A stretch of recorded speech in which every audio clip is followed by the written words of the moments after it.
Good morning, everybody. How you doing? Is it just me, or is it like cavey in here or something?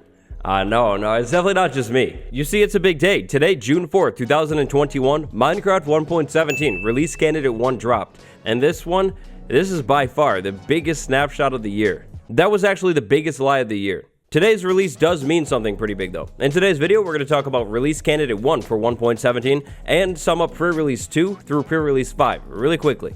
Tuesday, June 8th, Caves and Cliffs Part 1 drops. If you're not subscribed yet, definitely subscribe now. I have a lot of cool stuff on the way, new survival, some pretty cool videos, so yeah, definitely subscribe. Like this video too. So welcome back to the Snapshot Showcase. So it's been a while since I've done a Snapshot video. The last Snapshot video that I did was 1.17 pre-release 1. Since then, 4 more pre-releases have dropped, and then today, 1 release candidate. We'll start with the release candidate. If you're a little bit newer to the community, you might not exactly know what a release candidate is. If you know what a snapshot is though, then you know what a release candidate is. A snapshot is a pre-release, and a pre-release is a release candidate. The release candidate is basically the full release. A release candidate is basically like a super finalized pre-release, and a pre-release is like a pretty finalized snapshot. A release candidate is the final thing to drop before the update actually releases. Now, release candidates are usually pretty small. Today's one, definitely very small. If the release candidate goes well, there aren't any bugs, this is technically the final 1.17 snapshot. 1.17 release candidate 1. What's new? Well, in this release candidate, nothing is new. We have a bug fix. It's MC bug 227323. Custom player heads sometimes flash when placed on armor stands. That's not going to happen anymore because the bug has been fixed. That's going to mean super rare structures like this tree right here. This is actually an etho tree. It almost never generates in the world, but yeah, when the structure generates, the heads on the structure are finally not going to flash. It's a really cool structure. And then over here, I gave myself my own head, and yeah, look at it. It's not flashing. There's no bugs with this stuff. They look great. The etho tree, though, I can't believe we actually found an etho tree. That's crazy. Hopefully, it doesn't make any explosives. Release candidate 1 thing number 2. Improved desync issues when exiting a boat over high latency connection. So I don't know about you, but I'm more of a single player. I think high latency means like server stuff, but if I exit the boat, wow. If I exit the boat, yeah, I'm pretty sure nothing is going to be different here because I'm in a single player world. But I mean, don't get me wrong, if high latency is single player, then it's been improved too. And then finally, last but not least, crashes have been fixed in 1.17 release candidate 1. So that's going to do it for this release candidate. Now, the pre-releases that I completely ignored.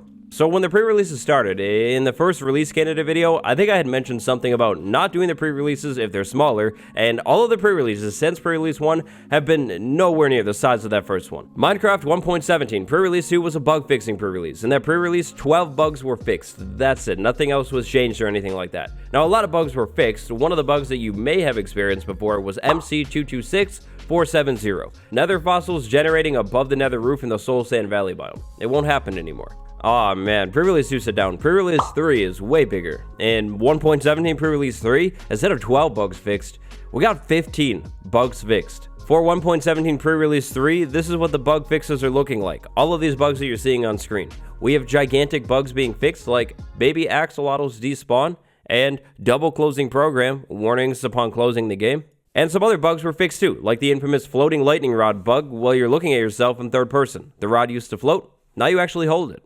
Alright, so memes aside, 1.17 pre-release 3 also changed something pretty big when it comes to axolotl and glow squid spawning. So there are new spawning mechanics for these two mobs. First things first, you're going to have to be under the ground, so just pretend that this is under the ground. Then we're going to have to be in water that is not lit at all. It needs to be fully dark. Then, last but not least, the water space where the glow squid or the axolotl is going to spawn needs to be within 5 blocks of a natural stone. Now, a natural stone isn't just like stone or something. It could be granite. It's like a stone that generates naturally in the world. This is the true definition of a natural stone block coming from none other than the King B-Dogs, one of Minecraft's developers. Nope, it just means any type of stone that is natural. So stone, granite, andesite, deep slate, etc. has nothing to do with whether the player placed it or not. So that's going to mean to set up an axolotl farm, you're going to need to do 3 things. Make a water box under the ground, remove all of the light from there. It needs to be total darkness, light level 0. And then just put like a bunch of stone around it or andesite or something that naturally generates in the world. Now make sure it's not like smooth stone or like polished andesite or anything like that. That doesn't generate. But a beautiful axolotl spawning chamber built out of granite, for sure, it's definitely going to work. This is definitely something that I'm going to be messing around with a little bit more once 1.17 drops. A glow squid farm, Oh, that might be kind of cool. Also in 1.17 pre-release 3, the texture of the lit candle was changed again a little bit more. These new textures are a little bit less like gradient-y, if that makes sense. Like the black candle, that's one where you can really spot it. The gradient on the black candle has been way decreased. Now, to be honest, I kind of like the old gradient on some of these candles, but at the same time, I mean, they still look amazing. Like they look so good. I'm so excited to decorate with these things, and I mean, we can't complain. No matter what the texture is, we're still getting candles in 1.17, which is something that we weren't getting like a couple weeks ago, which is really sweet. And finally, release candidate 3, the last thing, mobs that are rammed by a goat will no longer retaliate. So the goats just basically like pick on things and those things never respond. 1.17 pre-release number 4. It's a bug fixing pre-releases. So many bugs were fixed this time.